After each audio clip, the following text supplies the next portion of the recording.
কেউ অনেক সুন্দর কথা বলেছে, যেই মানুষের জীবনে সন্তুষ্টি নেই সেই মানুষটি কখনোই তার জীবনে খুশিতে থাকতে পারবে না। তার মনের মধ্যে সব সময় কোনো না কোনো চিন্তা চলতেই থাকবে। তাকে যত বেশি দেওয়া হোক না কেন তার মন কখনোই খুশি হবে না। অনেকদিন আগের কথা, গৌতম বুদ্ধের খুব প্রিয় একটি শিষ্য ছিল। আর ওই শিষ্যটির মনে একদিন চিন্তা আসে যে গুরুজি কেন সবকিছু ছেড়ে দিয়ে এই জঙ্গলে এসে পড়ে আছে। উনি তো নিজে চাইলেই রাজমহলে থাকতে পারতেন না। এখানে আমাদের কাছে থাকবার মতো ঘর আছে, আর না খাবার মতো ভালো কোনো খাবার আছে, আর না কোনো রকমের কোনো সুখ সুবিধা আছে আমাদের কাছে।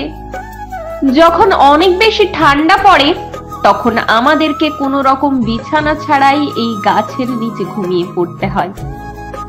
যদিও উপরওয়ালা আমাদেরকে ক্ষমতা দিয়েছেন, তাহলে আমাদের নিজেদের ঘর তৈরি করা উচিত। আমরা নিজের ঘরে থেকেও তো অন্য মানুষদেরকে জ্ঞান শিক্ষা দিতে পারি।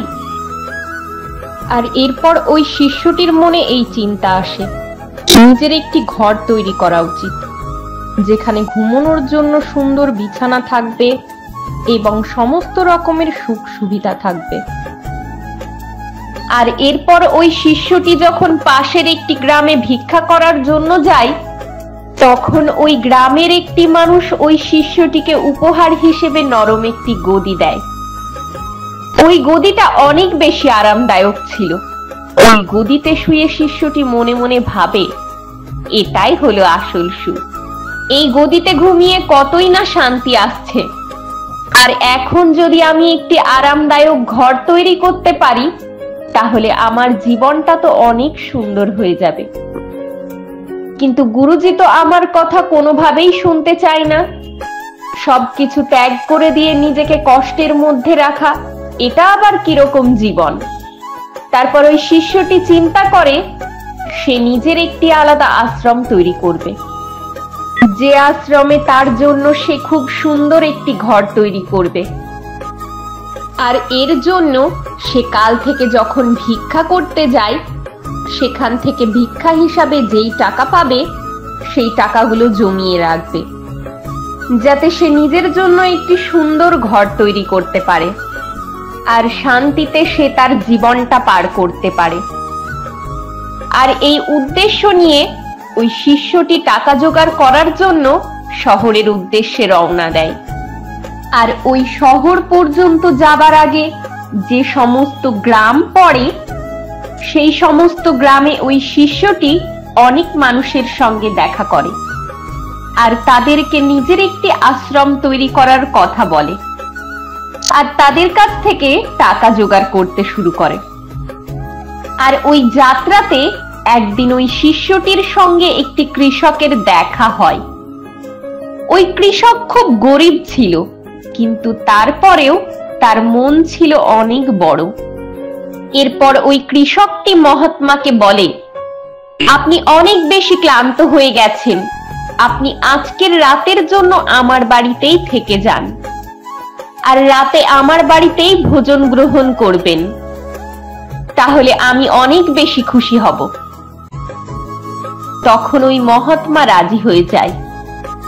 এরপর ওই কৃষকটি মহাত্মাকে নিজের ঘরে নিয়ে যায় আর ওনার এই গ্রামে আসার কারণ জিজ্ঞাসা করে। তখন মহাত্মা নিজের সমস্ত কথা খুলে বলে যে আমি অনেক দূরের জঙ্গল থেকে এসেছি আর আমি নিজের একটি আশ্রম তৈরি করতে চাই, আর এই কারণেই আমি ভ্রমণে বার হয়েছি, যাতে আমি আমার আশ্রম তৈরি করার জন্য প্রয়োজনীয় অর্থ জোগাড় করতে পারি। তারপর ওই কৃষক মহাত্মার কথা শুনে বলে, আপনি চিন্তা করবেন না, আমাদের গ্রামে অনেক ধনী ব্যক্তি আছে এবং অনেক বড় মনের মানুষ আছে যারা আপনাকে অবশ্যই সাহায্য করবে। আপনি এখন ভোজন করে নিন আর আজকের রাতটা এখানেই বিশ্রাম করুন। আগামীকাল সকালে আমি আপনাকে প্রত্যেকের কাছে নিয়ে যাব। এরপরে মহাত্মা ভোজন করে নেয় আর ওনার বিশ্রাম করার জন্য সময় হয়ে যায়। কিন্তু সমস্যা হলো ওই কৃষক যেহেতু একাই থাকতো, তাই তার ঘরে ঘুমানোর জন্য একটিই বিছানা ছিল, যে বিছানাতে কেবলমাত্র একজনই ঘুমোতে পারবে। এরপর ওই কৃষক মহাত্মাকে বলেন, আপনি আমার বিছানাতেই ঘুমিয়ে পড়ুন, আমি নিচে মাটিতে ঘুমিয়ে পড়ব, আমার কোনো সমস্যা হবে না। এটা বলে মাটিতে একটা বিছানা পেতে নিয়ে ওই কৃষক সেখানেই ঘুমিয়ে পড়ে। আর কয়েক মিনিটের মধ্যেই ওই কৃষক জোরে জোরে নাক ডাকা শুরু করে দেয়, আর কৃষক গভীর ঘুমে আচ্ছন্ন হয়ে পড়েন। কিন্তু এদিকে মহাত্মার ঘুম আসছিল না। এর কারণ হলো উনি বেশ কিছুদিন আগে একটা মোটা গদিতে ঘুমিয়েছেন, যেই গদিটা ওনাকে উপহার হিসেবে কেউ একজন দিয়েছিল। আর যেহেতু ওই মহাত্মার ওই গদিতে ঘুমানোর অভ্যেস হয়ে গেছিল, এই কারণে কৃষকের পাতলা বিছানাতে তার ঘুম আসছিল না। তাই মহাত্মা সারা রাত্রি বসে ওই কৃষককে দেখতে থাকে আর চিন্তা করতে থাকে, এতটা নিশ্চিন্তে মাটির ওপর একটি মানুষ এত গভীরভাবে কিভাবে ঘুমিয়ে থাকতে পারে। আর এই সব কিছু ভাবতে ভাবতে মহাত্মা বসে বসেই সারা রাত পার করে দেয়। আর পরের দিন যখন সকাল হয়, কৃষক ঘুম থেকে উঠেই ওই মহাত্মাকে প্রণাম করে আর মহাত্মাকে বলে, আপনার রাতে কোনো সমস্যা হয়নি তো? আপনি রাতে ঠিক মতো ঘুমিয়েছেন তো? এরপর মহাত্মা বলেন যে না, আমার রাতে কোনো রকম কোনো সমস্যা হয়নি। কিন্তু আমি তোমাকে একটি প্রশ্ন জিজ্ঞাসা করতে চাই, তুমি কোনো রকম কোনো বিছানা ছাড়াই এই মাটির ওপর কিভাবে ঘুমাতে পারো? তোমার ঘুম কিভাবে আসে? আর আমি তো এটা দেখেই অবাক হয়ে গেছিলাম। এরপর ওই কৃষক বলে, আসলে সারাদিন আমি মজুরের কাজ করি, আর একটি মজুরের শরীরে এত বেশি ক্লান্তি চলে আসে যে বাড়ি ফেরার পরে আমি কেবল বিছানা খুঁজতে থাকি। মোটা গদির বিছানা না থাকলেও আমার কোনো সমস্যা হয় না। আমি বাড়ি ফিরে এসেই আমার খাবার তৈরি করি, আর তারপরে আমি ভোজন করি, আর তারপরে আমি যে কোনো জায়গাতেই ঘুমিয়ে পড়ি, আর আমার কোনো রকম কোনো সমস্যাই হয় না। আর আমার ঘুমও অনেক গভীর চলে আসে। যখন শরীরে ক্লান্তি থাকবে তখন আমাদের যে কোনো জায়গাতেই ঘুম চলে আসবে। এটাতে কোনো কিছু যায় আসে না যে আপনি কোন রাজপ্রাসাদে শুয়ে আছেন, নাকি কোনো মোটা গদির ওপর শুয়ে আছেন, নাকি আপনি কেবল মাটির ওপর শুয়ে আছেন। আমাদের শরীরে শুধুমাত্র একটু বিশ্রামের প্রয়োজন, আর বিশ্রামের জন্য আমাদের কেবল গভীর ঘুমের প্রয়োজন। এরপর কৃষকটি বলে, আমি কি আপনার সঙ্গে টাকা জোগাড় করার জন্য যেতে পারি? কারণ আমার ইচ্ছে হয়েছে আমি আপনার সঙ্গে আপনার আশ্রম তৈরি করতে সাহায্য করব, আপনার সঙ্গে মিলে কাজ করব। আমার নিজের কাছে কিছু অর্থ আছে যা আপনার আশ্রম তৈরি করার জন্য দিতে চাই। এরপর মহাত্মা কৃষককে বলে, তুমি আজ আমাকে যেই জ্ঞান শিক্ষা দিয়েছো, এই জ্ঞান আমি আজ পর্যন্ত পাইনি। আমি এই কথাটা খুব ভালোভাবে বুঝতে পেরেছি, মানুষের মনের আসল সুখটা কি। এখন আমার কোনো আশ্রম অথবা কোনো ভালো ঘরের প্রয়োজন নেই। আর এটা বলেই ওই মহাত্মা এতদিন পর্যন্ত যেই টাকাগুলো জোগাড় করেছিল সেই সমস্ত টাকা ওই কৃষককে দান করে দিয়ে নিজের আশ্রমে ফিরে আসে।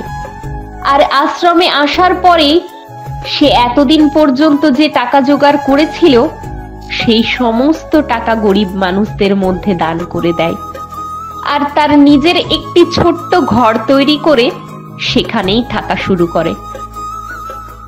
আমাদের জীবনের আসল খুশিটা আমাদের সন্তুষ্টির মধ্যেই আছে।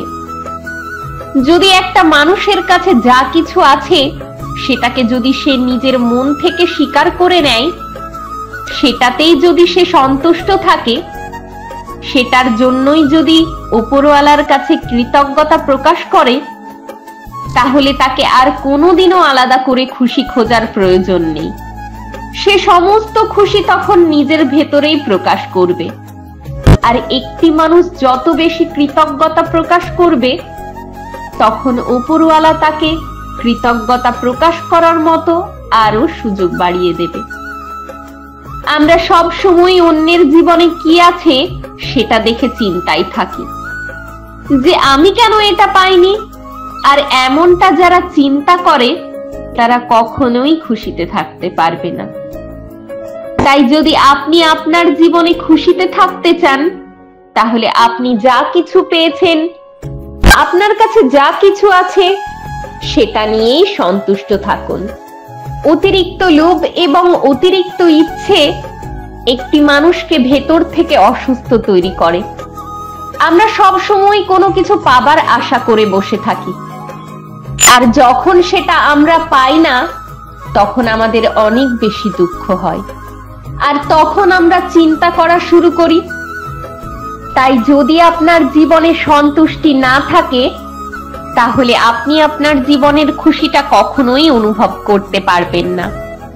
তাই আপনাকে এটা গভীরভাবে চিন্তা করতে হবে, আপনাকে মনে রাখতে হবে, সন্তুষ্টি হলো জীবনে খুশি থাকার মূল মন্ত্র।